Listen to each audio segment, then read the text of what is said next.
এই অনুষ্ঠানটি শ্রোতাদের জীবন গল্প ভিত্তিক অনুষ্ঠান। এই অনুষ্ঠানে শ্রোতারা স্বেচ্ছায় নিজেদের জীবনের গল্প বলেন। শ্রোতারা যা এখানে বলেন তা সরেজমিনে ইনভেস্টিগেটেড নয়। আমি খুব স্পেশাল একটা কেস আপনাদের সামনে তুলে ধরবো এবং চেষ্টা করবো আসলে ঘটনার ভিতরে যাওয়ার জন্য। পুরোটুকুই আপনারা মনোযোগ দিয়ে শুনবেন আশা করছি। কি নাম আপনার? বয়স কত হতে পারে? 26। শুরু করেন আপনি যেখান থেকে বলতে ইচ্ছে করে। আমি একটু আমার মার দিক থেকে শুরু করতে চাই। আমার মায়েরা হচ্ছে 6 বোন 1 ভাই। আমার নানা ছিল টেইলার্স, ওই সময়কার টেইলার্স ছিল, ছোটোখাটো একটা দোকান ছিল। তো তাদের টেইলার্স থাকলেও তাদের ফ্যামিলি মোটামুটি সচ্ছল ছিল, ভালো ছিল। তো আমার যে নানু, উনি মানে ছেলের প্রতি খুব দুর্বল, যে ওই সময়ের মায়েরা কিন্তু এরকমই ছিল। কেউ এসে মা ডাকলে উনি খুব খুশি হতেন এই টাইপের। তো আমার যে বাবা, উনি আমাদের এলাকায় আমার মার সম্পর্কে মানে পাড়া তো চাচাতো ভাই হয় সম্পর্কে, পাশাপাশি বাড়ি, এক বাড়ির পরে তার মানে আমার বাবার বাড়ি। তো হচ্ছে আমার যে দাদু, মানে আমার দাদু ছিল, উনি অনেক ছোটবেলায় মারা গেছে। তো আমার বাবার মা ছিল না, আমার নানুকে মা ডাকতো, এসে মা ডাকতো। তো আমার নানু ছেলের মতো দেখতো, করতো, নানু বাসায় থাকতো, খেত সব কিছু, মানে আমি যেটা শুনেছি বড় হওয়ার পরে। তো এক সময় আমার মা হচ্ছে তার বোনেদের মধ্যে মেজো। তো আমার বড় আন্টির বিয়ে হয়ে গিয়েছিল, আর মামা তখন বিয়ে করেনি। তো আমার নানু সিদ্ধান্ত নিয়েছিল যে মানে আমার বাবা যে ওনার সাথে আমার মাকে বিয়ে দিয়ে দেবে। কিন্তু আমার মার তখন বয়স ছিল 12 বছর। আচ্ছা, খুব কম বয়সী ছিল, 7-এ পড়তো তখন।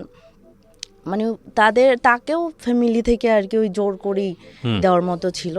যেহেতু আমার মার আমার বাবাকে পছন্দ ছিল না, সেহেতু তাদের সংসারটা আর কি ওরকম ভালো ছিল না।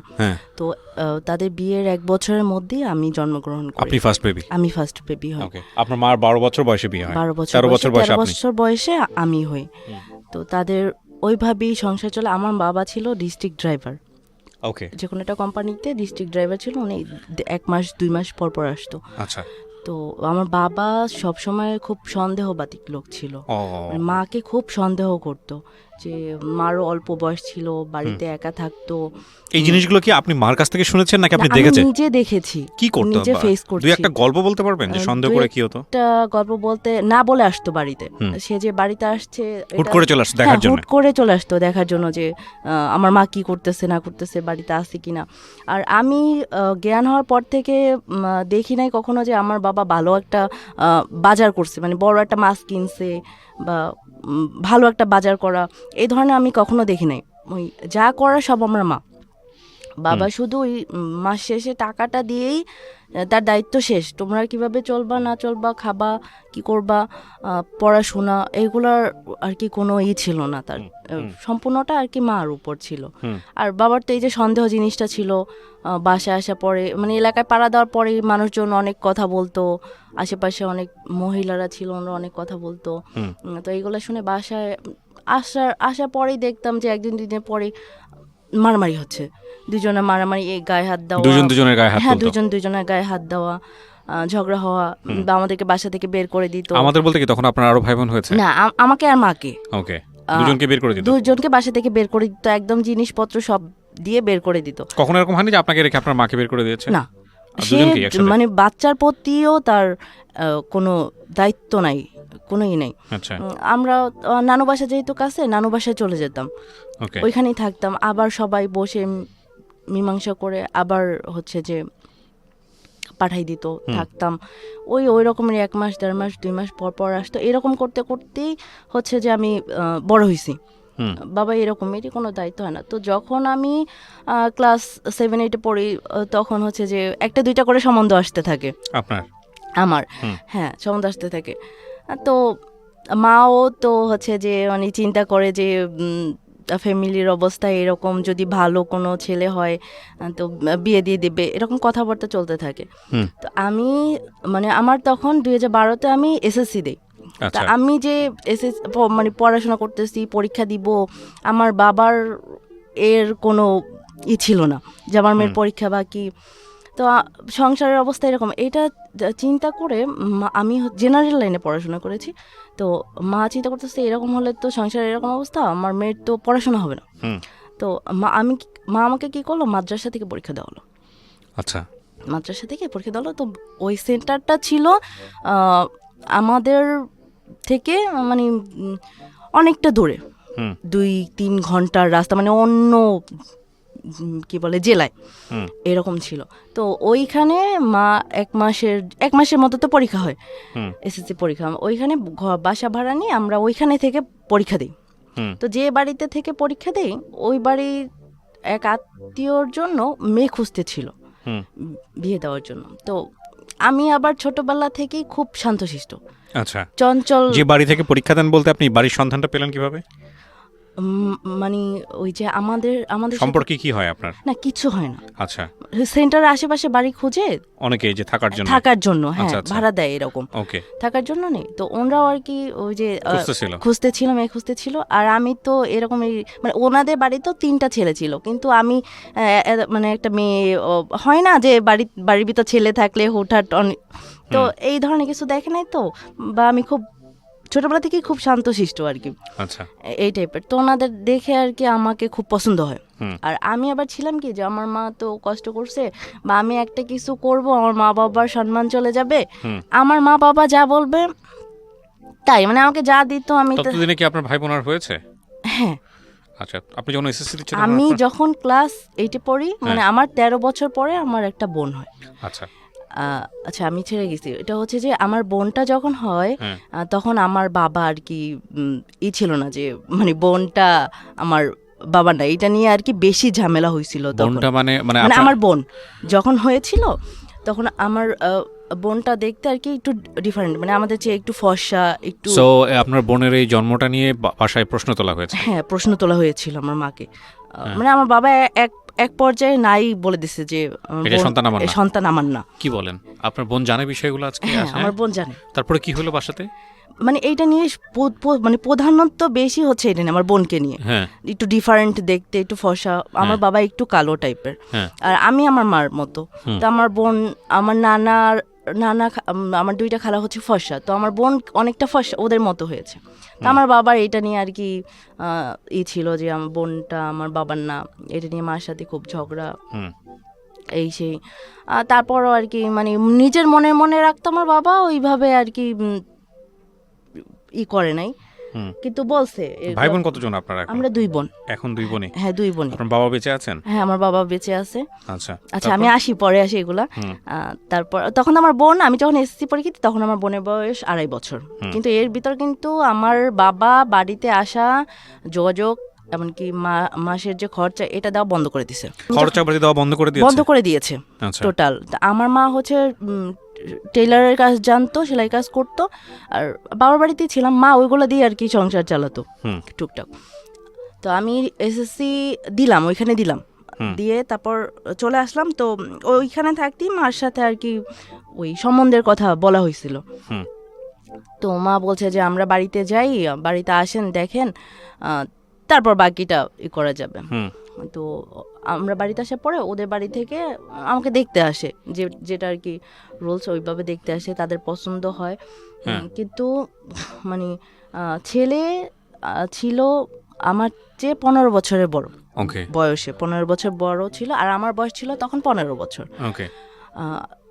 2012-তে এসএসসি দিয়েছি, ফেব্রুয়ারিতে এসএসসি দিয়েছি। তো আমি আর কি না বলি নাই, মানে আমি চিন্তা করেছি মা যেটা বলবে, আমি মা মানে এর আগে কাউকে ভালো লাগতো, কোনো ছেলেকে ভালো লাগতো এরকম কোনো কিছু? ভালো লাগতো, কিন্তু যে পেতেই হবে বা চাওয়া জিনিস, এই জিনিসটা আমি বুঝতাম না বা ছিল না। আমি মা মানেই দুর্বল, মানে ছোটবেলা থেকে মাকে দেখছি, তো ওই মা মানেই দুর্বল।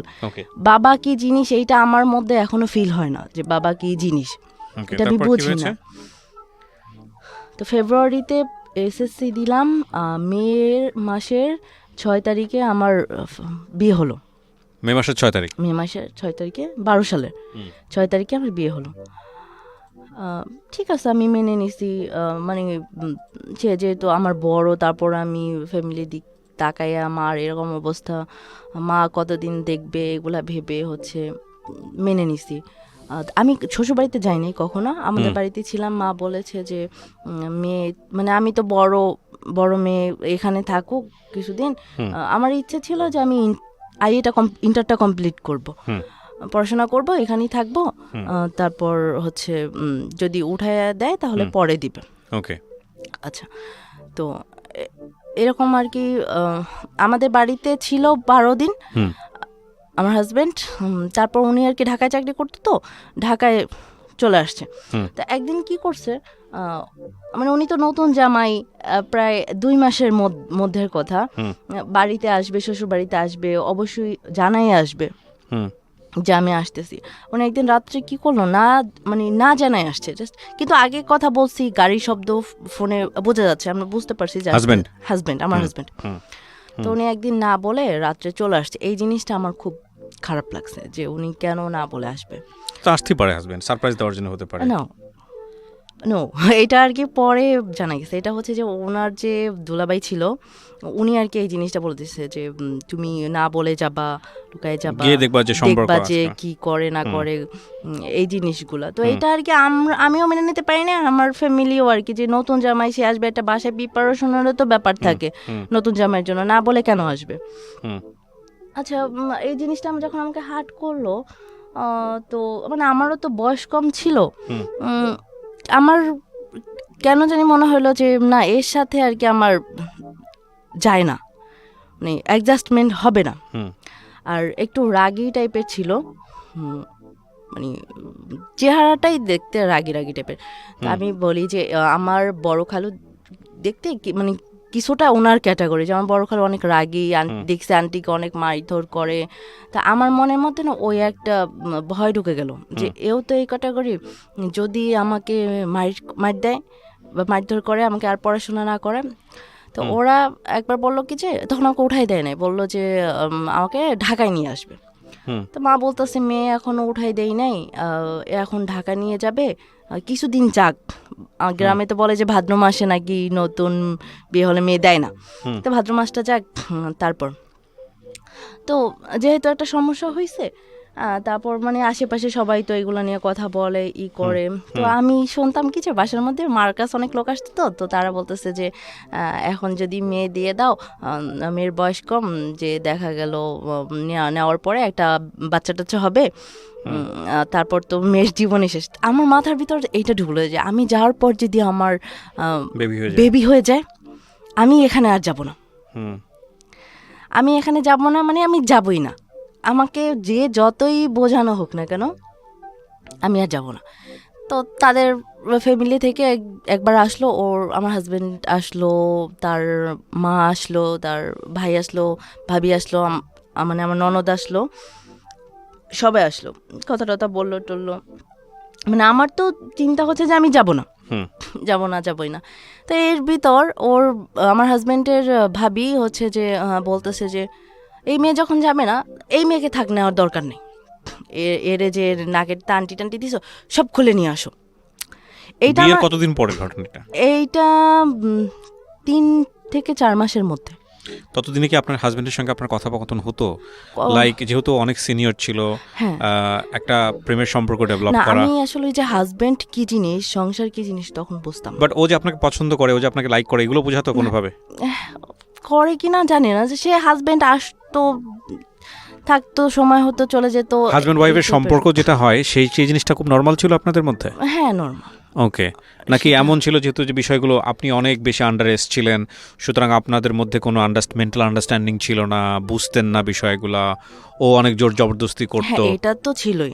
ওকে, এটা ছিল। আমরা আসলে কিছু বিষয় এখানে খুব যতটুকু পরিমাণে আলোচনা করা যায় ততটুকুই আলোচনা করব, কারণ এগুলো খুবই ইম্পর্টেন্ট একটা সম্পর্কের ক্ষেত্রে।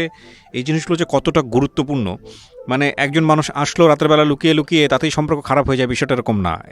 হয়তো একটা উপসর্গ লাগে খারাপ সম্পর্ক ব্রাস্ট আউট হওয়ার জন্য, কিন্তু তার পেছনে অনেকগুলো কারণ থাকে। ঠিক আছে, চলেন। হ্যাঁ, তারপর বললো যে খুলে নিয়ে যেতে। হ্যাঁ, খুলে নিয়ে যেতে। তো এদিকে তো আমার বাবা বাজারে গিয়ে বাজার টাজার করে নিয়ে আসছে, মা রান্না করতেছে, যেহেতু বাড়িতে মেহমান আসছে। তো ওনারা আর কি আমাদের কোনো কথাই শুনলো না। মা বাবা বলতেছে যে আচ্ছা যাই হোক, মানে সম্পর্ক থাকবে কি না থাকবে সেটা তো পরের ব্যাপার, আপনারা আসছেন, অন্তত খাওয়া দাওয়াটা করে যান দুপুরবেলা। তো ওনারা খাওয়া দাওয়া করলো না, বড় যে আমাদেরকে আরো বকা বকি করতে করতে মানে অন্য বাড়ির উপরে দিয়ে যেতে হয়, তো অন্য বাড়ির উপরে দিয়ে যাচ্ছে আর বলতেছে যে কেমন বাড়িতে বিয়ে করাইছি, দুপুরবেলা চলে যাচ্ছে, এরা খাইতেও বললো না। আচ্ছা, এদিকে তো আমার বাবা বাজার করে নিয়ে আসছে, মা রান্না করতেছে, তো মানে এই ছোট ছোট জিনিস আমাকে আবার খুব হার্ট করে। প্রিয় শ্রোতা, আমরা এই জায়গাটায় ছোট্ট একটা বিরতি নেব এবং বিরতির পর আবারও ফিরে আসবো জীবন গল্পে। যাওয়ার আগে আপনাদেরকে বলতে চাই, ঢাকা এফএম এর আরও একটি ইউটিউব চ্যানেল যেখানে আপনারা জীবন গল্পগুলো দেখতে পারবেন। আমাদের এই চ্যানেলটি আপনারা সাবস্ক্রাইব করুন। আমাদের চ্যানেলটির ঠিকানা হচ্ছে www.youtube.com/iloveDhakaFM, ILOVE love DHAKAFM। চ্যানেলটিতে গিয়ে আপনারা সাবস্ক্রাইব করুন। আমার এই অনুষ্ঠানগুলোতে যদি আপনি অংশগ্রহণ করতে চান, আমাদেরকে ফোন করবেন। আমাদের ফোন নাম্বারটি হচ্ছে 09611904904। আমি আবারও বলছি 09611904904। ওকে, ছোট্ট একটা বিরতি। জীবন গল্প, জীবন গল্প। জীবন নাটকের চেয়েও নাটকীয়।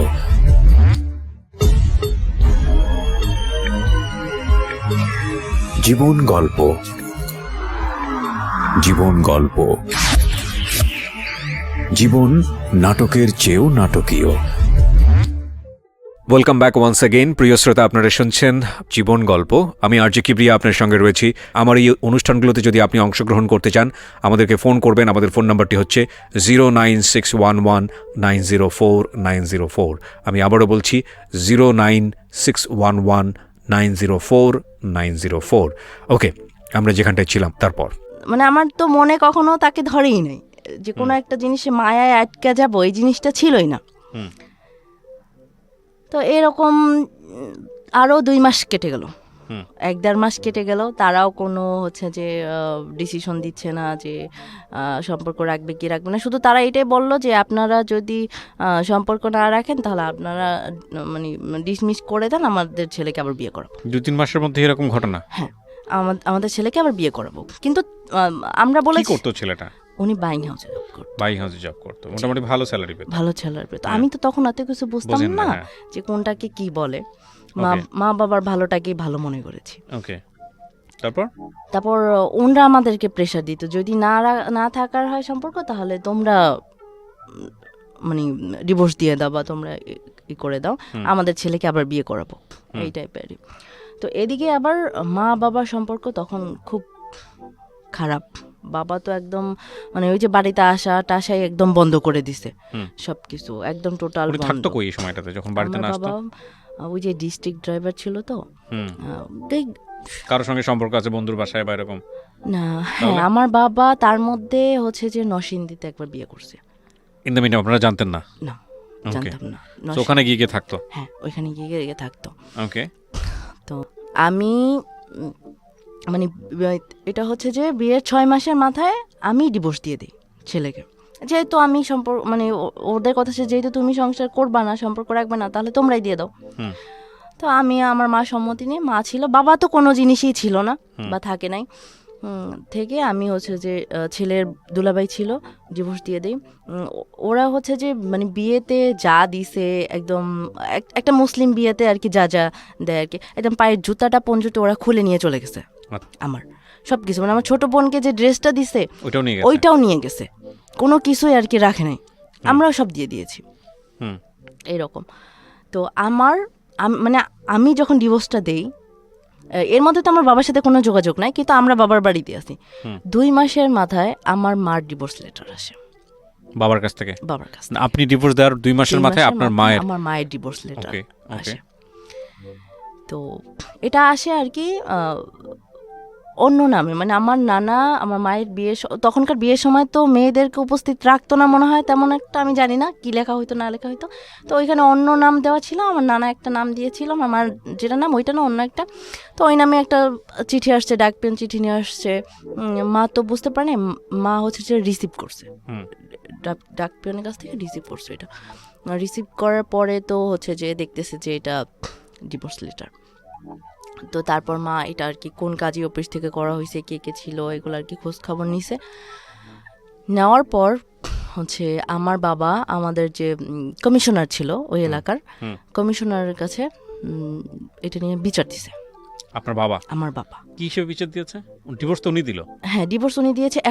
এখনো যে আমার মা ওই বাসায় আছে, ও আচ্ছা আচ্ছা, এটার জন্য। আর আমার বাবা মানে ওই বিচারের, তারপর তো মীমাংসায় মানে ওই যে সালিশে বসা হয়েছে, কথা বলা হয়েছে, কিন্তু তখনও আমার বোনের বয়স 3 বছর এরকম। একটা বারো আমার বাবা বলল না যে তুমি চলে যাও, আমার সন্তান দুইটাকে রেখে যাও, বা এদের ভবিষ্যৎ কি হবে, এটা সে কখনোই বলে নাই, এখনো না। তো মীমাংসা হলে আমার মার কাবিন ছিল 50,000।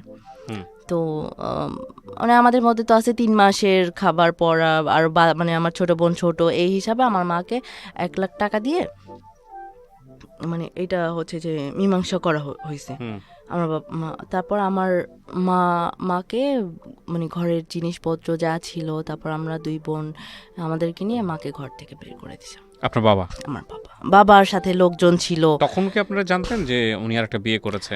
হ্যাঁ, এর মধ্যে জানতাম, কিন্তু মা ওই বিষয় নিয়ে কোনো কিছু বললে মাকে খুব খুব মারতো। তারপর কি হলো?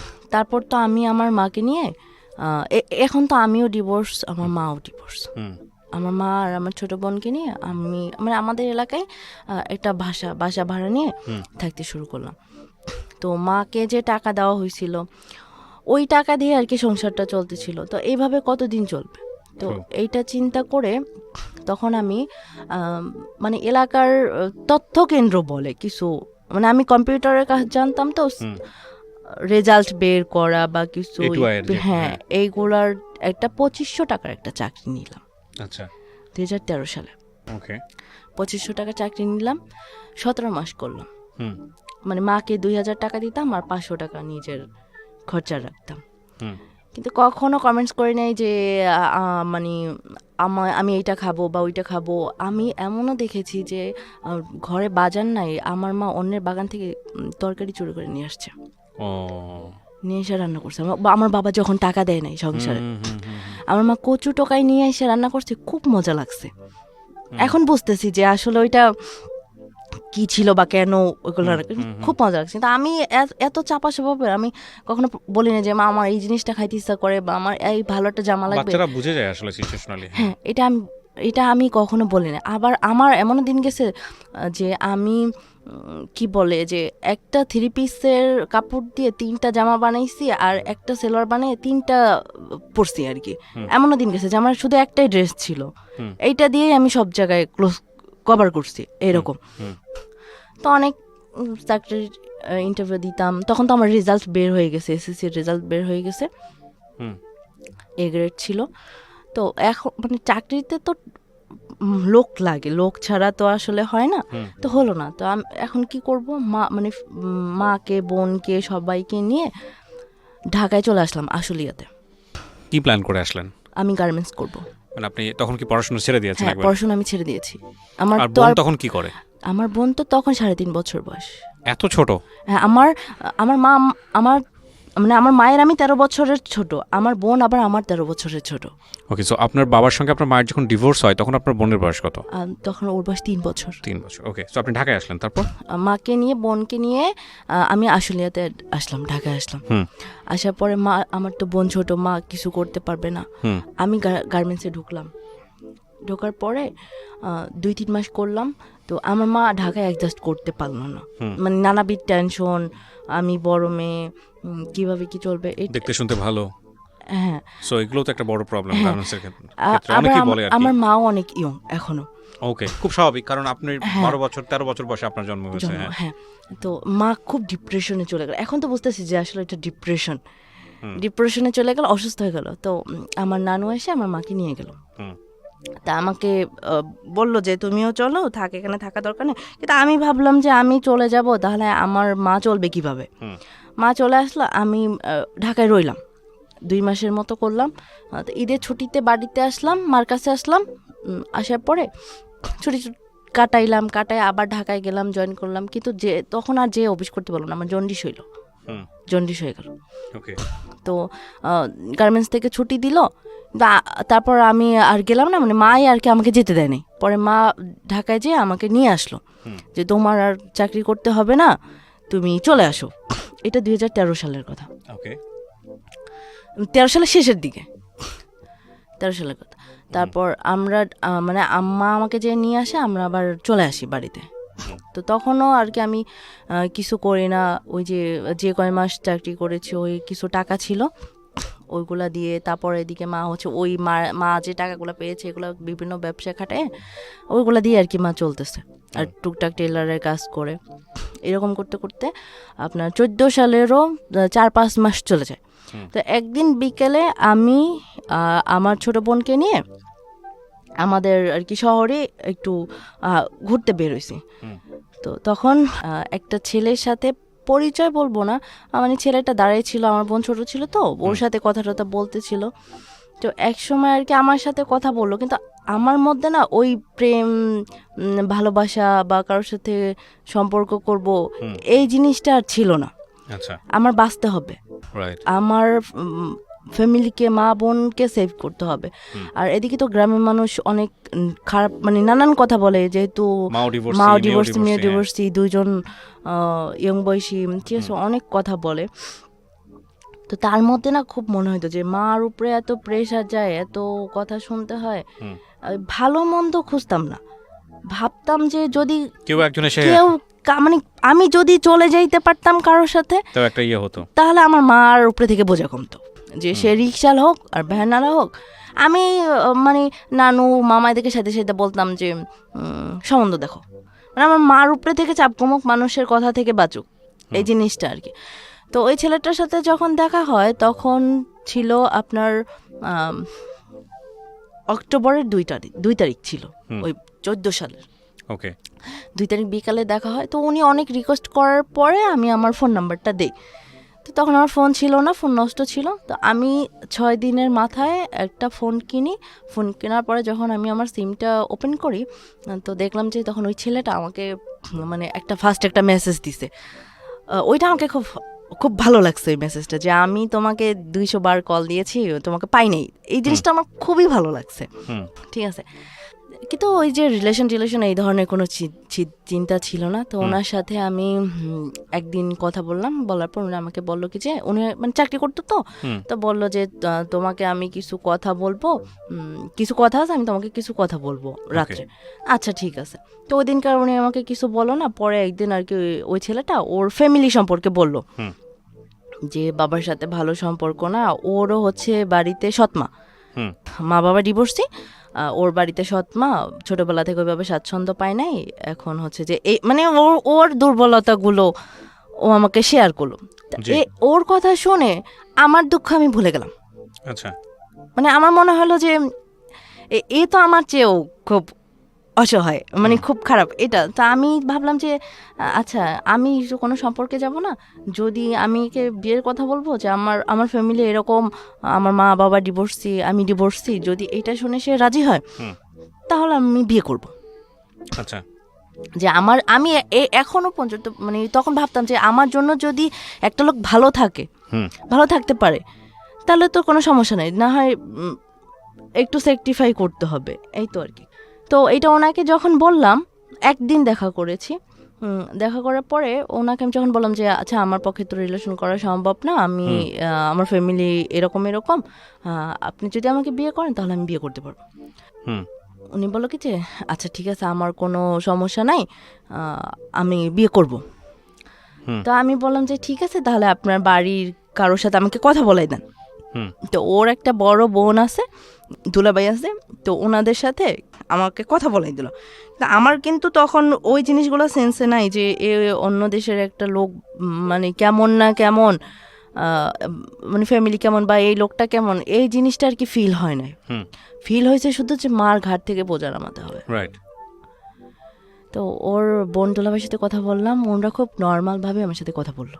আচ্ছা, হ্যাঁ করতে পারো, সমস্যা নাই, আমরা আছি, বিয়ে করতে পারো, আচ্ছা ঠিক আছে। তো এইদিকে তো টেনশন, আমি মাকে বলতেছি মা কি করব, বিয়ে করব কিনা। মা বলতেছে তোমার জীবন, তুমি যেটা ভালো মনে করো ওইটাই করো। আচ্ছা ঠিক আছে, একবার তো এরকম হয়েছে, আরেকবার দেখি জীবনে কি আছে, দেখি আরেকবার। তো হচ্ছে আমি আমার নানুকে নিয়ে আর ওর সাথে বিয়ের সময় কেউ আসে নাই, কোর্টে গেলাম, আমাদের পরিচিত কেউ ছিল, ওনার কাছে গেলাম, মা কথা বলে দিল, গেলাম। তো তখন না আমার মনে, কোর্টে গিয়ে বিয়ে করে ফেললেন? ওর ফ্যামিলিতে কেউ ছিল না? না, ওর ফ্যামিলি কেউ ছিল না, তারা তো সব ঝিনাইদা, আর ও তো আমাদের ওইখানে চাকরি করতো, ওই ছেলেটা আমাদের দেশে চাকরি করতো। তখন আমার মানে মাথায় আসলো যে এরকম তো অনেক জায়গায় দেখি বা শুনি যে বাড়িতে বউ থাকে, বাচ্চা থাকে। তো আমি ভাবলাম যে আচ্ছা, আমি কথা বললাম যে বিয়ে তো করলেই করা যায়, সমস্যা নাই। কাজী অফিসে বা উকিলের রুমে ঢোকার আগে আমার নানুর সাথে ছিল, যে আমার নানুর শরীর ছুঁয়ে বলো যে তোমার যদি বাড়িতে বউ থাকে বা বিয়ে থাকে বা বাচ্চা থাকে তাহলে কোনো সমস্যা না, আমি এখান থেকে চলে যাব আমার নানুকে নিয়ে, আমি বিয়ে করবো না, কারণ আমি তো মেয়ে হয়ে যাবো না অন্য একটা মেয়ের সংসার ভাঙতে। আর এটা বিশ্বাস ছিল যে একটা মুরব্বী শরীর ছুঁয়ে তো কেউ মিথ্যা কথা বলবে না, এই মানে এইটা আমি ভাবতাম। তো ওই ছেলেটা কি করলো, আমার নানুর মানে হাত ধরে বললো যে না, আমার এরকম কোনো কিছু নাই, শুধু ফ্যামিলি নিয়ে একটু ঝামেলা, আমার বিয়ে বা বউ বা বাচ্চা এরকম কিছুই নেই। আচ্ছা, মানে বিয়েটা হলো, হওয়ার পরে তো আমাদের বাড়িতে আসলাম, আসার পর ওর অফিস ছিল, ও চলে গেছে, 2 দিনের মাথায় আসছে। আসার পরে ছোটোখাটো ফ্যামিলিভাবে যতটুকু করা যায় আর কি, ওইভাবে গায়ে হলুদ টলুদ করে টোরে যাই হোক হইলো।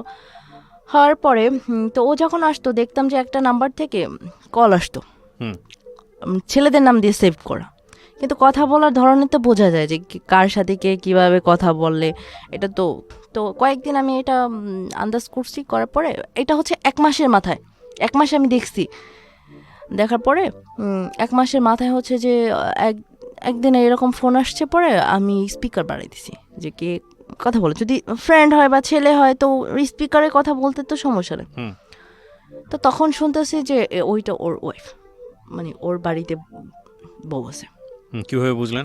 বিবাহিত, ওই যে ওর বউর সাথে কথা বলতেছে। তখন মানে আমি তো ওকে বাধ্য করছি যে কে ফোন দিছে, তুমি স্পিকারে কথা বলো, ওই মেয়েটা যেভাবে কথা বলবে ওর তো ওইভাবেই কথা বলতে হবে, শুনতে হবে।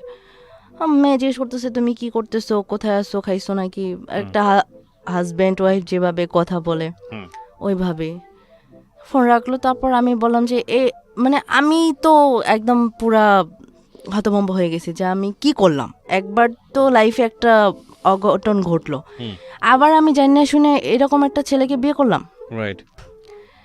আমি কি, আমার তো বেবি ছিল না, আমি ডিভোর্সই ছিলাম, কিন্তু আমি কি চাইলে একটা ভালো ফ্যামিলি ছেলেকে বিয়ে করতে পারতাম না? তখন কিন্তু ওর ওইরকম চাকরিও ছিল না, মানে চাকরি ছিল টেম্পোরারি এরকম আর কি। আমি কিছুই ভাবি না, আমি শুধু ভাবছি যে আমার মার ঘাট থেকে বোঝা নামাতে হবে, শুধু এইটাই ভাবছি, নিজেকে নিয়ে কখনোই ভাবিনি। শুনলাম সব কিছু, কেন কিভাবে বিয়ে হয়েছে না হয়েছে। তো ও বলল যে, তখন তো সে আমার হাজব্যান্ড, তখন সে বললো কি যে ওকে মানে ওর যে প্রথম বউ, ওর প্রথম বউ আবার ওর থেকে 15 বছরের বড়। ওকে, ওর সাথেও জোরপূর্বক মানে দুলাভাই বিয়ে দিয়েছে, নয়তো ওর বোনকে ছেড়ে দিবে, এই টাইপের কিছু একটা কথা বলে বিয়ে দিয়েছে। তো ওর সাথে ওর বড় মানে ওর প্রথম ওয়াইফের সাথে ভালো সম্পর্ক ছিল না। প্রিয় শ্রোতা, আমরা এই জায়গাটায় ছোট্ট একটা বিরতি নেব এবং বিরতির পর আবারও ফিরে আসবো জীবন গল্পে। যাওয়ার আগে আপনাদেরকে বলতে চাই, ঢাকা এফএম এর আরও একটি ইউটিউব চ্যানেল যেখানে আপনারা জীবন গল্প এবং সিক্রেটস অনুষ্ঠানের ভিডিওগুলো দেখতে পারবেন। আমাদের এই চ্যানেলটি আপনারা সাবস্ক্রাইব করুন। আমাদের চ্যানেলটির ঠিকানা হচ্ছে www.youtube.com/ilovedhakafm ILOVE love DHAKAFM। চ্যানেলটিতে গিয়ে আপনারা সাবস্ক্রাইব করুন। আমার এই অনুষ্ঠানগুলোতে যদি আপনি অংশগ্রহণ করতে চান, আমাদেরকে ফোন করবেন। আমাদের ফোন নাম্বারটি হচ্ছে 09611904904। আমি আবারও বলছি 09611904904। ওকে, ছোট্ট একটা বিরতি। জীবন গল্প, জীবন গল্প। জীবন নাটকের চেয়েও নাটকীয়।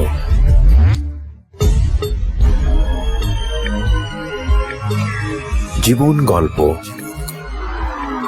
জীবন গল্প, জীবন নাটকের চেয়েও নাটকীয়। Welcome back once again. প্রিয় শ্রোতা, আপনারা শুনছেন জীবন গল্প। আমি আরজে কিবরিয়া আপনার সঙ্গে রয়েছি। আমার এই অনুষ্ঠানগুলোতে যদি আপনি অংশগ্রহণ করতে চান, আমাদেরকে ফোন করবেন। আমাদের ফোন নাম্বারটি হচ্ছে 09611904904। আমি আবারও বলছি 09611904904। ওকে, আমরা যেখানটায় ছিলাম তারপর। তো এইটার জন্য ও আবার চেয়েছিল যে নিজের মতো করে কাউকে বিয়ে করবে। তো আমার কথা ছিল যে তুমি আমাকে সব শেয়ার করতাম, আমি যদি ভালো মনে করতাম তাহলে আমি তোমার সাথে সম্পর্ক করতাম, না হয় আমি সরে আসতাম। কিন্তু ছলনার আশ্রয় নেওয়ার তো কোনো দরকার ছিল না। তো আবার ভাবলাম মার এই অবস্থা, আমার প্রথমে একটা অঘটন ঘটলো, এখন যদি এলাকার মধ্যে দ্বিতীয়বার আবার একটা অঘটন ঘটাই, লোকজন কি বলবে। মেনে নিলাম। মেনে নেওয়ার পরে এখন মনে করেন যে আমার বিয়ে, মানে ওর সাথে বিয়ে হওয়ার 2 মাস পরে ও ওই চাকরিটা ছেড়ে দিল। এখন মার তো ওই অবস্থা, আমি তো মার ঘাড়ের উপরে স্বামী নিয়ে থাকতে পারি না। তা আমার বড় আন্টি থাকতো গাজীপুরে, তো আন্টির সাথে কথা বলে ওকে নিয়ে নভেম্বর মাসে, 1 মাসের মাথায়, 1-1.5 মাসের মাথায় নভেম্বর মাসে ওকে নিয়ে গাজীপুর আসলাম। গাজীপুর আসার পরে মানে ওসব এলাকায় তো গার্মেন্টস ছাড়া আর কোনো উপায় নাই। তা আমি এসে গার্মেন্টসে ঢুকে গেলাম, ও কোথাও ঢুকলো না, ও বাসায় বসে রইল।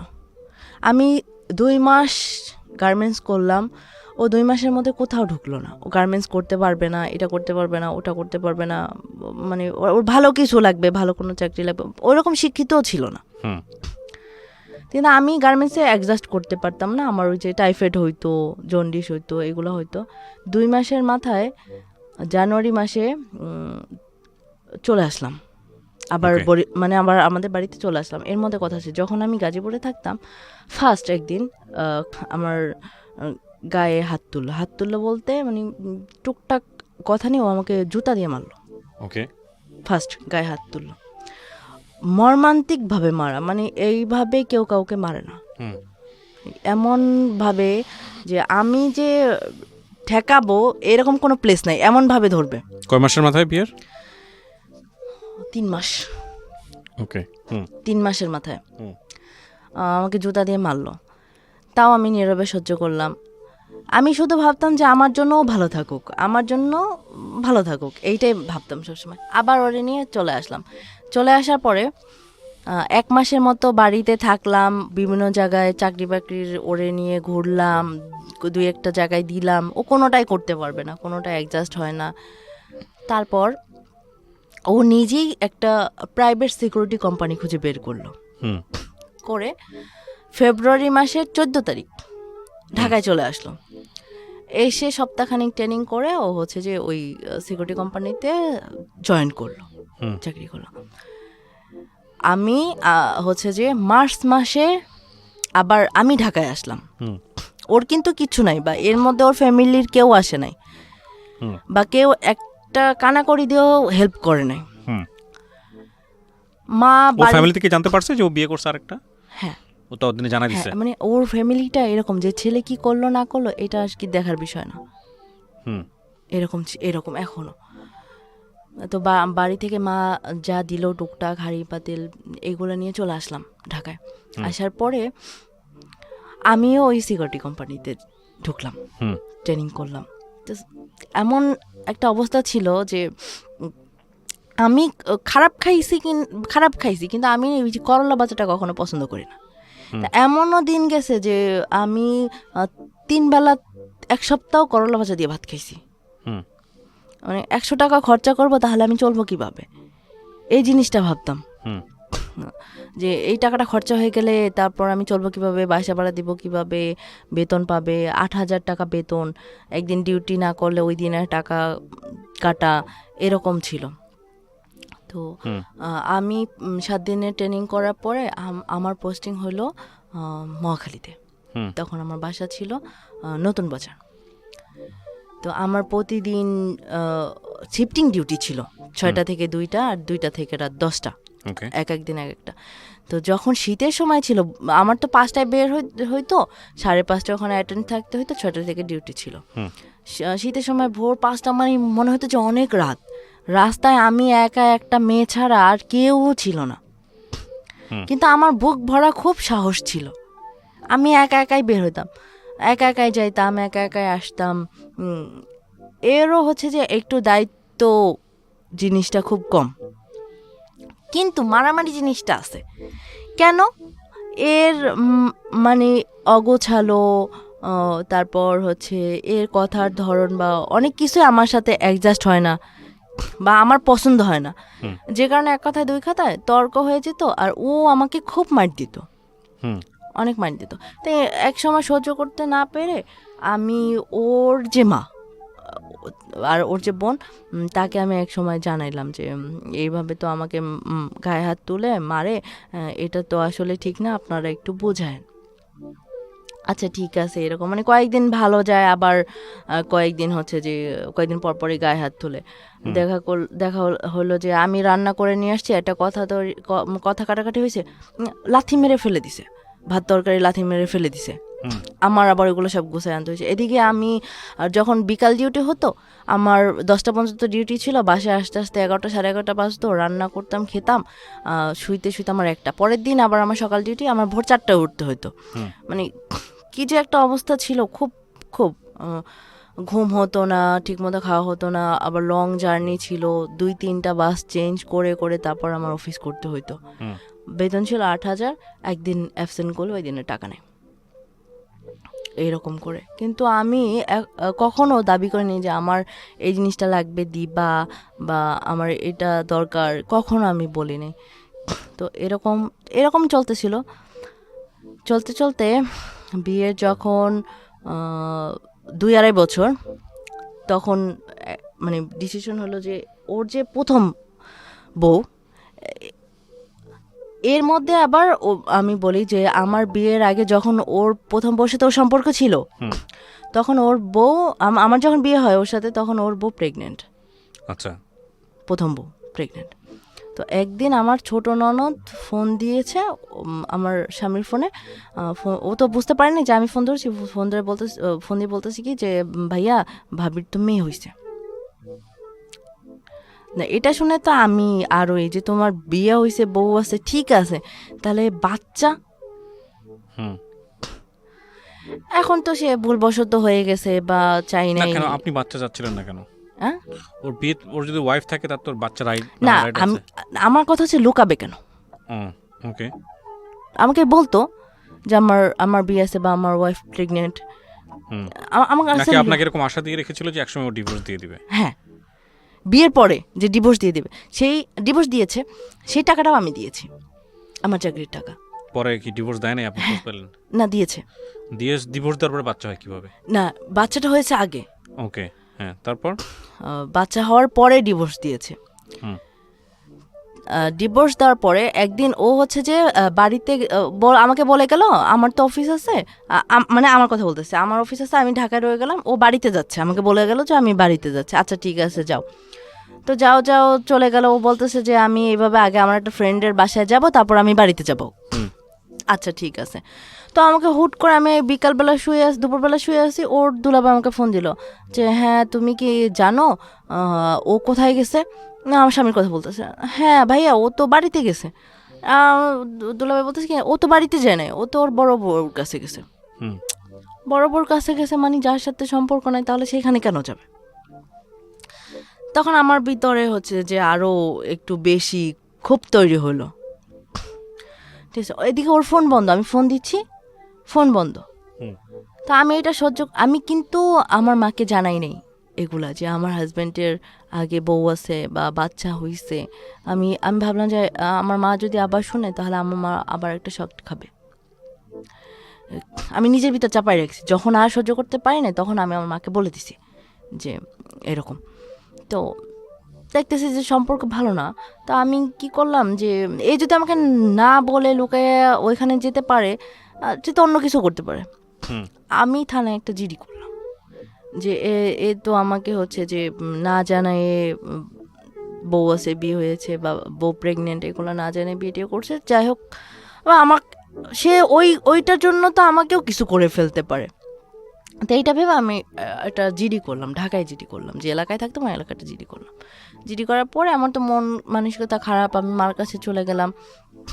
তারপর ও কি করলো, ও দেখলো যে পরিস্থিতি এখন খারাপ, ও বাড়িতে না যেয়ে ওইখান থেকে সরাসরি আমাদের বাড়িতে চলে আসলো, মানে মা যেখানে থাকে আর কি, ওইখানে চলে আসলো। ওইখানে এসে মার সাথে কথা টথা বলে মাপ টাপ চেয়ে আর হবে না, যাবো না কখনো, মানে বাচ্চা দেখতে গেছিল, মেয়েকে দেখতে গেছিল, কিরকম হয়েছে না হয়েছে এটা দেখতে গেছিল, আর কখনো যাব না। ওকে, এটা বলে হচ্ছে যে আবার আমরা দুজনে একসাথে ঢাকা চলে আসলাম। ভালো কথা, এর মোটামুটি সব ভালো, কিন্তু এর ব্যবহার ভালো না। আমি জীবনে এইটাই চাইতাম যে আমার হাজব্যান্ড আমাকে 3 বেলার জায়গায় 2 বেলা খাওয়াক, কিন্তু তার কথাটা থাকবে সুন্দর, যে আমি তোমাকে এই জিনিসটা দিতে পারতেছি না বা খাওয়াতে পারতেছি না, কিন্তু তার ব্যবহারটাই ভালো না। সে মানে কথায় কথায় গালাগালি করবে, মা এরকম এরকম এরকম, মানে যা আসে মুখে যেখানে সেখানে বসে গালাগালি করবে। রাস্তায় একসাথে বের হচ্ছে, ও কিনা 10 হাত দূরে, আমি 10 হাত পিছনে, এইরকম একটা জিনিস। আর মারামারি তো আসি, খুব জঘন্যভাবে মার দিত, খুব জঘন্যভাবে মারে। ইন টাইম আমি হচ্ছে যে ওর বোনের, মানে ওর বোনকে আমি বললাম যে আবার বললাম, মানে যখনই হয়তো আমি শুধু ওর বাবা মাকে কখনো কিছু বলি নাই, কারণ ওই বিয়ের সময় শুধু ওর বোন আর দুলাভাইকেই কথা বলছিলাম। তো তারপর ওর গার্জিয়ান হিসাবে ওর বোন কি মানে, বোন আর দুলাভাইকে মানে, দুলাভাইকে বোনকে আমি জানাইতাম এরকম জানাইতাম। তো এর মধ্যে 2017 সালে আমি প্রেগনেন্ট হয়ে যাওয়ার পরে তো এক পর্যায়ে তো দেখা গেলো যে আমি খাওয়া দাওয়া করতে পারতেছি না, অসুস্থ হয়ে যাচ্ছি, প্রেগনেন্সিতে যেসব বিষয়গুলো থাকে এইগুলা। তো আমার মা বললো কি, তাহলে তোমার ওইখানে থাকার দরকার নাই, ঢাকায় তুমি আমার কাছে চলে আসো। তো একদিনের মধ্যে কি করলাম, বাসা ছেড়ে দিলাম। তারপর আমার টুকটাক সংসারে যা ছিল এগুলো দিয়ে ওকে দিয়ে ওদের বাড়িতে পাঠিয়ে দিলাম, আর আমি আমার মার কাছে চলে গেলাম। প্রিয় শ্রোতা, আমরা এই জায়গাটায় ছোট্ট একটা বিরতি নেব এবং বিরতির পর আবারও ফিরে আসবো জীবন গল্পে। যাওয়ার আগে আপনাদেরকে বলতে চাই, ঢাকা এফএম এর আরও একটি ইউটিউব চ্যানেল, যেখানে আপনারা জীবন গল্প এবং সিক্রেটস অনুষ্ঠানের ভিডিওগুলো দেখতে পারবেন। আমাদের এই চ্যানেলটি আপনারা সাবস্ক্রাইব করুন। আমাদের চ্যানেলটির ঠিকানা হচ্ছে www.youtube.com/ilovedhakafm, ILOVE love DHAKAFM। চ্যানেলটিতে গিয়ে আপনারা সাবস্ক্রাইব করুন। আমার এই অনুষ্ঠানগুলোতে যদি আপনি অংশগ্রহণ করতে চান, আমাদেরকে ফোন করবেন। আমাদের ফোন নাম্বারটি হচ্ছে 09611904904। আমি আবারও বলছি 09611904904। ওকে, ছোট্ট একটা বিরতি। জীবন গল্প, জীবন গল্প। জীবন নাটকের চেয়েও নাটকীয়।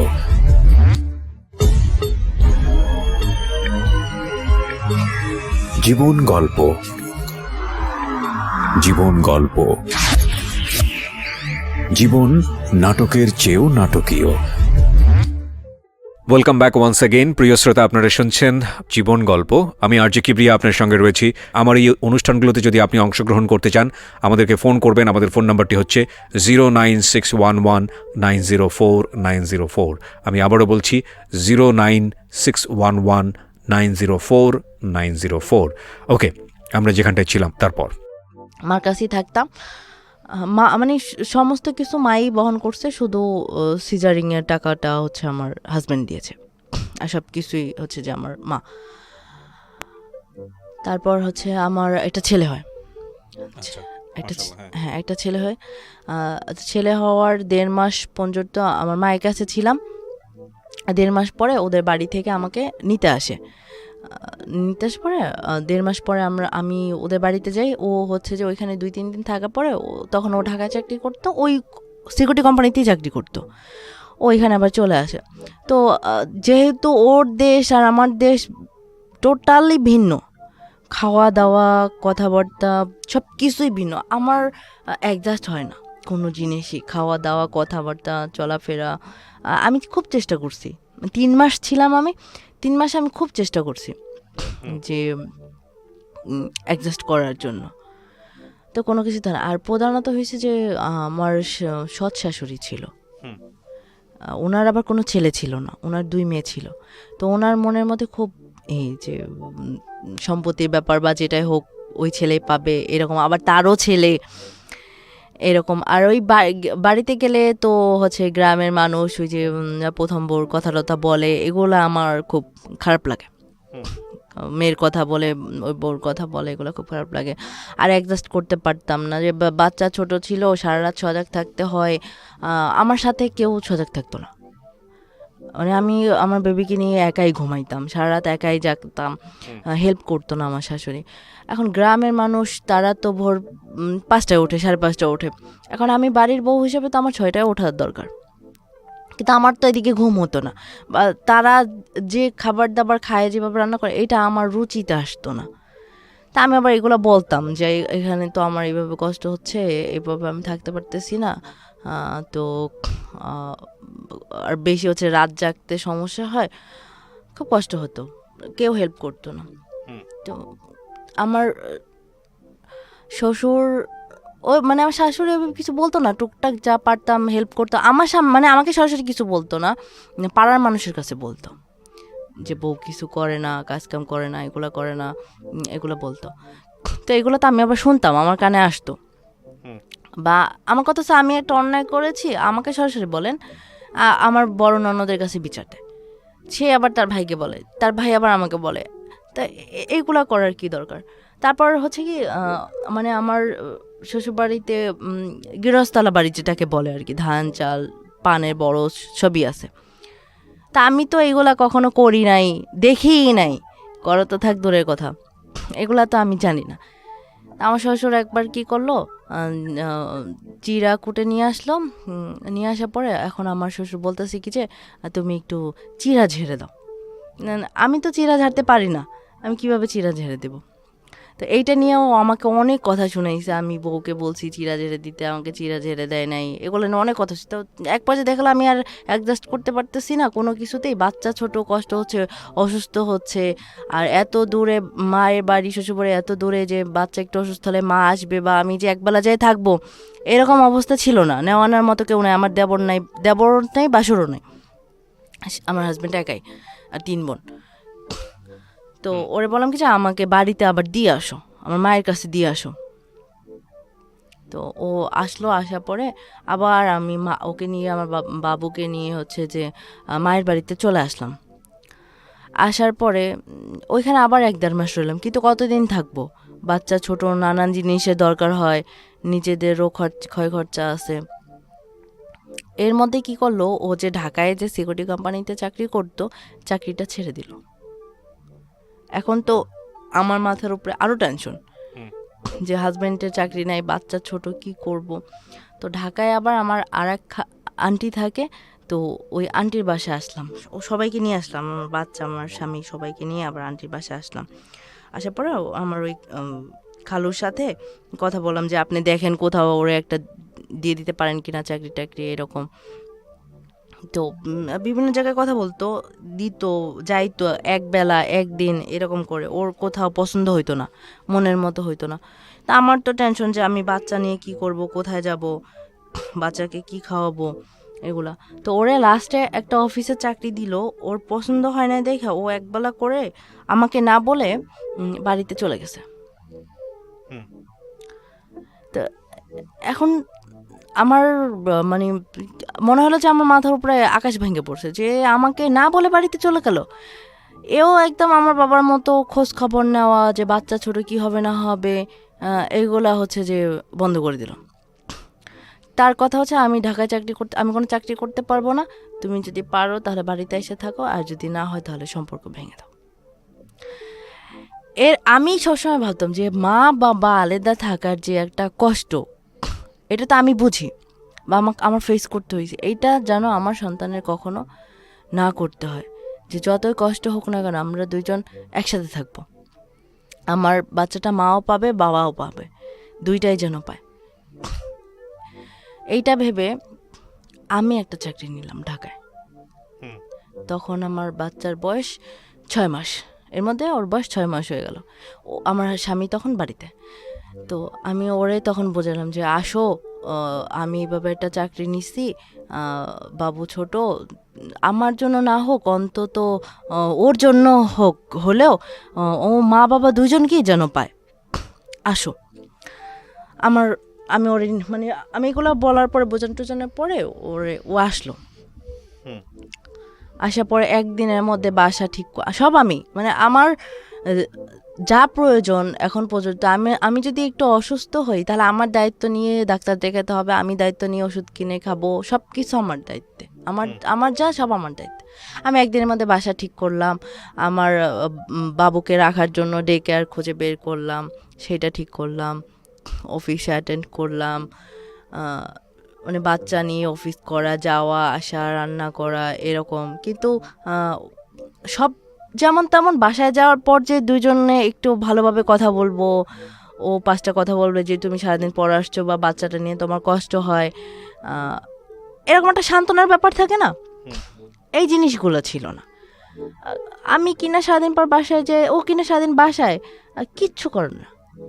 তো সারাদিন পর যখন আমি বাসায় যে দেখতেছি যে অনেক কাজ পড়ে আছে এখনো এলোমেলো, আর আমার সমস্যা হচ্ছে যে আমি এলোমেলো দেখতে পারি না, অগোছালো দেখতে পারি না। তো আমি এটা নিয়ে যদি 2টা কথা শোনাইতে যাই, মানে 2টা কথাই নয়, বললাম যে তুমি কেন এলোমেলো করে রাখছো, একটু গুছাই রাখতে পারো বা এই জিনিসটা, এর উপরে কোনো কথা নাই, মাইট কথা বললি মার, এর উপরে মাইট। একবার কি করলো, একটা কাচের বোতল দিয়ে মানে হাতের উপরে এক বাড়ি দিল, বোতল ভেঙে হাতের মধ্যে কেটে গেল এরকম। তো এখন এরকম করে অফিস করতেছি। প্রথমত বিয়ের পরে ও 2 মাস বসা, আমি কিন্তু চাকরি করেই যাচ্ছি, শুধু প্রেগনেন্সির ওই কয়েকটা মাস আমি বসা ছিলাম। তো ওরে দ্বিতীয়বার যখন ঢাকায় নিয়ে আসলাম তখন ও আবার টানা 6 মাস বাসায় বসা। 6 মাস আমি ওরে চালাচ্ছি, সংসার A to Z সব কিছু, বাচ্চা, সংসার, খাওয়া দাওয়া সব কিছু। 6 মাসও বসা। 6 মাস ধরে বলতে আবার একটা সিকিউরিটি কোম্পানিতে চাকরি নিল। নেওয়ার পরে হচ্ছে যে সংসার মোটামুটি ভালোই চলতেছে, কারণ আমার তো এরকম চাহিদা নাই যে আমাকে এটা দিতে হবে ওইটা দিতে হবে। আমি জাস্ট 2টা ভাত নুন ফ্যান দিয়া খাইতে পারলেই হয়েছে, আমি এরকম লোক আর কি। কিন্তু সে আমার সাথেও ভালো ব্যবহার করে না, বাচ্চার সাথেও ভালো ব্যবহার করে না। আমার উক্তি বা আমার চাওয়া হচ্ছে যে বাচ্চাটার সাথে সুন্দর করে কথা বলবে, আব্বু তুমি এদিকে আসো বা এইটা এরকম করে কথা বলবে না, ওরে বকাবকি করে কথা বলবে, যেগুলো আমি এখানে বলতে পারতেছি না। খুব বাজেভাবে কথাবার্তা বলে, আমার সাথে ছেলের সাথেও বাজেভাবে ব্যবহার করে। তো আমি তো একদিন রাত্রে কি করলাম, মানে ছেলের সাথে খারাপ ব্যবহার করতেছে দেখে রিসেন্টলি এই কয়েক মাস আগে আমি কি করলাম যে আমি ওর বোনের কাছে ফোন দিলাম, ওর বোন ফোন ধরলো না, ওর দুলাভাই ফোন ধরলো। তারপরে আমি বললাম কি যে ভাইয়া দেখেন ও আমার সাথে এরকম খারাপ ব্যবহার করে বা বকাঝকা করে, ঠিক আছে মেনে নিলাম, কিন্তু বাচ্চা তো ছোট, ওর সাথে তো এইভাবে কথা বলাটা উচিত না, ওর সাথে এখন যেভাবে আচরণ করবে ও তো ওইভাবেই করে উঠবে, ওইভাবেই বড় হবে, ওর সাথে তো অন্তত ভালোভাবে কথা বলবে। তো এগুলো বলার পরে দুলাভাই আবার বলতেছি কি আচ্ছা দেখো কি করবা, ওদের ফ্যামিলিটাই এরকম। তো এটা বলার পরে ওনাদের আবার স্বামী স্ত্রীর মধ্যে এটা নিয়ে তর্ক হয়েছে ওর বোন দুলাভাইদের মধ্যে। তা আমি তো এখানে আমার কোনো দোষ দেখতেছি না, যেহেতু আমি যদি কোনো অন্যায় করি এটা যদি আমার মার কাছে বলা হয় তাহলে ওর তো গার্জিয়ান ওর বোন দুলাভাই, তো আমিও তো তাদের কাছে বলতে পারি। তা আমার ননদ কি করলো, মানে তাদের স্বামী স্ত্রীর মধ্যে একটু কথা কাটা হয়েছে দেখা আমার ননদ কি করলো, তার ভাইয়ের কাছে মানে আমার স্বামীর কাছে ফোন দিয়ে কান্নাকাটি করে কি বলছে আমি জানি না, আমার হাজব্যান্ড আমাকে মার দিছে যে তুই কি বলছিস দুলাভাইয়ের কাছে, তুই দুলাভাইয়ের সাথে কথা বলছিস কেন, আমার দুলাভাই আমার বোনকে বকাঝকা দিছে, মার দিছে। তা আমি বললাম সে বড় গার্জিয়ান, তার কাছে যদি আমি 5টা কথা না বলতে পারি তাহলে আমি কার কাছে বলবো। তো পরের দিন আমি আবার আমার ননদের সাথে কথা বললাম যে আপা যে আমি তো দুলাভাইয়ের কাছে বলতে চাই না, আমি তো আপনাকেই বলতে চাইছি, আর যে আমার সাথে এরকম করো কিন্তু ছেলের সাথে অন্তত যেন ভালোভাবে কথা বলে এইগুলা। তো এখানে আপনাদের কি হয়েছে না হয়েছে সেটা তো আমি জানি না, আপনার কি উচিত হয়েছে আপনি বড় ননদ হয়ে ভাইকে দিয়ে ছোট ভাইয়ের বউকে মাইর খাওয়ানো? তো তো উনি আমাকে অনেক বকাঝকা করলো, হ্যাঁ তুমি এখন চাকরি করতেছো, তোমার এখন অনেক ভালো ভালো লোক আছে, তুমি এখন আমার ভাইকে সহ্য হচ্ছে না, তুমি আমাদের কাছে কখনো আর কোনো বিচার দিবা না, যদি আমার ভাইয়ের সাথে মিলেমিশে থাকতে পারো তাহলে সংসার করো, আর যদি না পারো তাহলে আমার ভাইকে ছেড়ে দিও। এটা হচ্ছে তাদের কথা। তা আমি হচ্ছে যে মানে সহ্য করার মতো, আমি সারাদিন পর অফিস থেকে বাসায় যাচ্ছি, আমি ক্লান্ত, আমাকে সে আমার হাজব্যান্ড হচ্ছে যে কি বলবো যে সে বাজেভাবে বলে যে আমি অফিস করে আসিনি, আমি অন্য কারোর সাথে থেকে আসছি। নোংরা শব্দ হ্যাঁ, নোংরা শব্দ ইউজ করে যে আমি তাহলে ক্লান্ত কেন, মানে এই টাইপের একটা, যে আমি সারাদিন অফিস করে আসছি, বাচ্চা আছে, আমি এইগুলোই মানে বাসায় ঢুকলি এই ধরনের কথাবার্তা। তো আর আমি যে মানে বিচার দিব সেটাও তো নাই, যেহেতু আমাকে বলে দিচ্ছে তুমি তোমার আমার ভাইয়ের সাথে থাকতে পারলে থাকো, না থাকতে পারলে না থাকো। তো একদিন কি হলো, এটা নিয়ে আর কি অনেক তর্ক হলো, আমার গায়ে হাত তুললো। তা আমি ডিসিশন নিলাম যে এই দ্বিতীয় বিয়েটা তো আমার সম্মতিতেই করছি, এখানে তো আমার মার কোনো হাত নেই। তা আমি ভালো থাকি মন্দ থাকি, আমি আমার মাকে আর জড়াবো না। তা আমি ডিসিশন নিলাম যে আমি ওর সাথে থাকবো না, আমি ওকে ডিভোর্স দিয়ে দেবো, কারণ আমার পক্ষে আর সহ্য করা সম্ভব হচ্ছে না। আমাকে 2 বেলা না খাওয়াই রাখুক, কিন্তু বকাঝকা গালাগালি গায়ে হাত তোলা এটা সহ্য করার মতো না। তো এই ডিসিশন মানে আমি নিজে নিজে ডিসিশন নিলাম, জাস্ট আমি শুধু মাকে ফোন দিলাম যে আমার ওর সাথে থাকা সম্ভব না, আমি ওকে ডিভোর্স দিয়ে দেবো। না মা তো ওই করতেছে না, এই সে, আমি মানে শোনার মতন, আমি তো আমার অবস্থাটা আমি বুঝতেছি যে কীরকম আমার দিন যাচ্ছে, কষ্ট করতেছি। তার মধ্যে কথা আছে, আমি যে স্যালারিটা পাই, মানে যে জায়গায় যেটা খরচা করার দরকার সব আমার হাজব্যান্ড করে। আমার যদি সে যদি আমাকে 20 টাকা দেয় তাহলে আমি 20 টাকা নিয়ে বাসা থেকে বের হই, সে যদি আমাকে না দেয় তাহলে আমি টাকা নিয়ে বের হই না। এরকম সব কিছুই সে মেনটেন করে। তা যখন আমার পক্ষে আর সম্ভব হচ্ছে না, তা আমি অফিস থেকে ডিসিশন নিয়ে চলে গেলাম যে আমি থাকবো না, ওকে আমি আজকে ডিভোর্স দেব। তো ও বাসা আসলো, আসার পরে তো বললাম যে আমার পক্ষে তো মানে ও কি বলবো যে ও ভাবতো যে আমি এইভাবে ওরে বলি, টর্চার করি, ও মনে হয় কিছু করবে না, এই ধরনের ওর মধ্যে চিন্তা ভাবনা ছিল। তা আমি ওরে ওর মানে যাচ্ছে কি যাচ্ছে না এরকম করতে করতে উকিলের অফিস পর্যন্ত গেলাম। যাওয়ার পরে এখন তো ও ভয় পেয়ে গেছে যে এ তো আমারে সত্যি ডিভোর্স দিয়ে দিবে। তার আমার কথা হচ্ছে যে আমি এর সাথে থাকবো না, তাহলে যেহেতু আমি থাকবো না তাহলে ডিভোর্সটাই। হ্যাঁ, তো কি করলেন আপনি? ডিভোর্স দিয়েছেন? হ্যাঁ, আমি তখন ডিভোর্স দিয়ে দিলাম, যৌথ ডিভোর্স। কতদিন আগে ডিভোর্স দিয়েছেন? অক্টোবরের 16 তারিখ 2022। হ্যাঁ, 2022 যৌথ ডিভোর্স, দুজনেই একসাথে সাইন করে? যৌথ ডিভোর্স, হ্যাঁ। যেহেতু দুইজনের কারোরই বাচ্চা আমার সাথে, তো ডিভোর্স হইলে তো আবার একসাথে থাকা যাবে না, যেহেতু ডিভোর্স হয়ে গেছে। তো এর মধ্যে তো ওর হচ্ছে যে মানে ওর ভিতরে মনুষ্যত্বটা কাজ করছে কিনা, মানে কাজ করছে মনে হয়, যে ও মানে ভাবতে পারে না কখনো যে আমি এই ধরনের একটা কাজ করব, ডিভোর্স দিব, বা ও আমাকে এত দেওয়ার পর আবার ব্যাক করছে, বুঝতে পেরেছি। আবার ব্যাক করছে, ব্যাক করার পরে আবার হচ্ছে যে ফ্যামিলি সবাই বোঝাই টুজাই করে এখন আবার হচ্ছে যে ওইটা উইথড্র করে নেওয়া হয়েছে ডিভোর্সটা, মানে আমার কাছে মাপটাপ চাইছে, করছে। আমরা একসাথে আছি। আর এর মধ্যে হচ্ছে যে যখন আমার মানে মারও তো কম বয়স, আপনার মার বিয়ে হয়েছে? আমার মাকে আমি বিয়ে দিয়েছি। ওকে, বিউটিফুল। আর আপনার বোনটা কি করে? আমার বোন এবার ক্লাস 7-এ পড়ে, 7 ফাইনাল দিল, 8-এ উঠবে। আপনি কি করেন এখন? আমি জব করি। জব করেন? এই গল্পটা কেন বললেন আপনি? আপনার কথাটা আগে শুনি। গল্পটা বলার কারণ হচ্ছে যে অনেক সময় মা বাবার ডিভোর্স হলে অনেক মেয়েরা কিন্তু ভেঙে পড়ে, খারাপ দিকে চলে যায়, বা কি করবে বুঝতে পারে না। তো এর জন্য যে নিজেকে শক্ত রাখতে হবে, লক্ষ্য একটা থাকতে হবে যে আমার ভালো কিছু করতে হবে, নিজের পায়ে দাঁড়াতে হবে। তারপর মানুষের যখন বিয়ে হয়ে যায় তখন তো একবার ভুল করা যায়, কিন্তু বারবার তো ভুল করা যায় না। আর দ্বিতীয়বার যেটা হয়েছে এটার জন্য তো আমি দায়ী ছিলাম না, আমাকে ঠকানো হয়েছে। তো এইসব ক্ষেত্রে হুট করে ডিসিশন নেওয়া যাবে না। আমি যেরকম ডিসিশন নিছি যে মার ঘাট থেকে বোঝা নামানোর, তো যাচাই বাছাই করা উচিত ছিল আমার। ওই ছেলেটার সম্পর্কে। হুম। তো এরকম হুট করে কোনো কিছু ডিসিশন নেওয়া যাবে না, হুট করে কিছু করা যাবে না, তার সম্পর্কে খোঁজ খবর নিতে হবে, ভালো মন্দ জানতে হবে। তা আমি একদিক থেকে বাঁচার জন্য যখন আমি অন্য দিকে গেলাম, তা আমি তো হচ্ছে যে কি বলে যে বেশি বিপদে পড়ে গেলাম হুট করে ডিসিশন নেওয়ার কারণে। তো এই ধরনের ডিসিশন নেওয়া যাবে না, যাই করতে হবে ভেবে চিন্তা করতে হবে, আর যে কোনো বিপদে ধৈর্য রাখতে হবে। লক্ষ্য একটাই থাকতে হবে যে আমার জীবনে ভালো কিছু করতে হবে।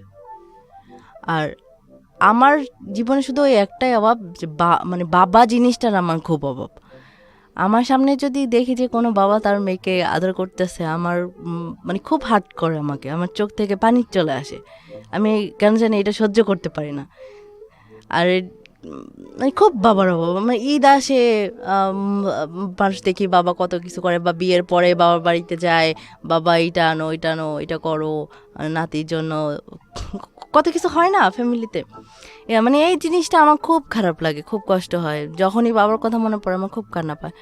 আমার বাবা আবার এমন একটা লোক যে বছরের পর বছর চলে যাবে, হবে, কিন্তু কখনো খোঁজ খবর নেবে না।